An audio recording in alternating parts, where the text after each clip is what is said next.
Welcome back, everybody. This is Sam IT. I'm Scott Allen Miller, and today we're going to look at the recent announcement of the release of Citrix XenServer 7.3 and what we think it means for the future of XenServer. So first of all, over the past year, it appears that the XenServer market has been eroding. Xen itself has been under fire with its number one fan, Amazon, heavily moving away from it in favor of KVM, its key competitor. This has been a big blow to Xen across the board. But Xen is hanging around and has some really cool use cases, and it's a great product, and personally it's one of my favorites.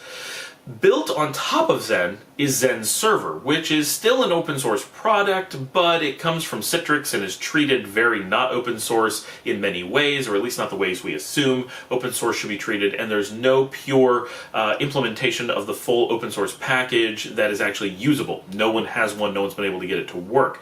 So Citrix non-open building of XenServer kind of matters more than it really should in an open source project.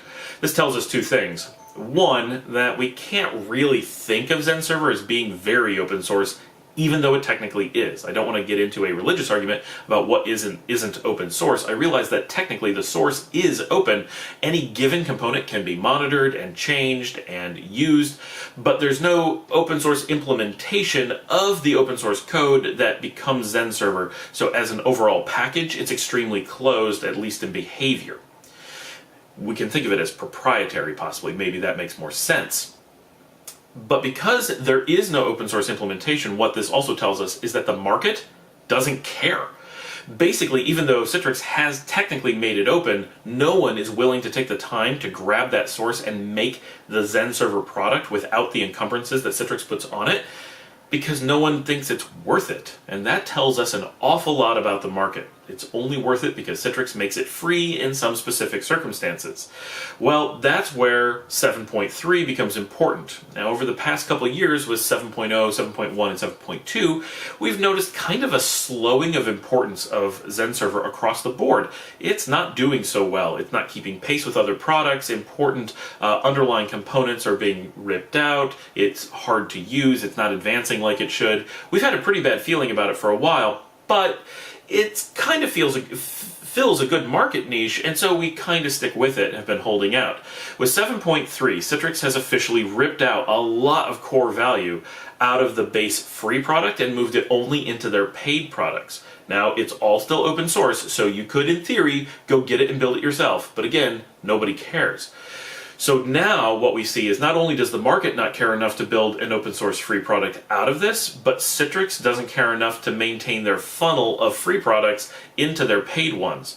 This gives us the impression, while we don't know for sure, but it seems to be that Citrix is sending the signal that this product is done. It's clearly not getting the traction that they had hoped for, and now they're not willing to invest in it in such a way that keeps bringing in new customers. Basically, they've told the majority of their customer base that they're not really interested in keeping them and they need to move on. It's not a you have to move on now, but the writing's on the wall and things are going badly, and we're not really looking to be getting a larger customer base. They're probably looking to start phasing people out over time. They don't want to make their customers angry with them, so they're going to continue to support what they have and things like that, but they don't really want to be picking up lots of new customers. They probably want to see this product just go away, and if all of their customers would agree to simply move to something else, they would probably prefer that than needing to keep supporting what they have. It's kind of a lackluster effort to technically meet their market obligations while not actually promoting the product or giving it any future. So it's difficult for us to say, as with any product. It's possible that some open source supporting group will grab the source and take off with it and leave Citrix in the dust, in which case Citrix will probably be happy and simply give up on their own product. Or it's possible that Citrix will actually do great things with it, but they've not done that ever, so that's not very likely. And most likely, the general consensus from what I've seen and my personal feeling is that Citrix has simply given up on XenServer, but can't just cancel it, and is so trying to find ways to casually phase it out by making nobody care about it anymore. I, for one, couldn't care less about XenServer anymore, and I was one of its biggest proponents just 2 or 3 years ago. It really had a lot of potential when it was first open sourced. Today, its future is at best bleak.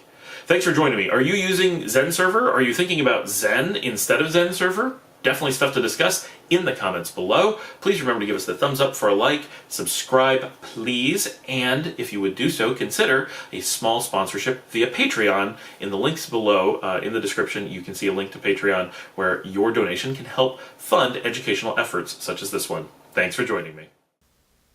This episode of Sam IT has been sponsored by our friends at Talkadillo, the affordable, simple, fully managed, predictably priced VoIP PBX platform.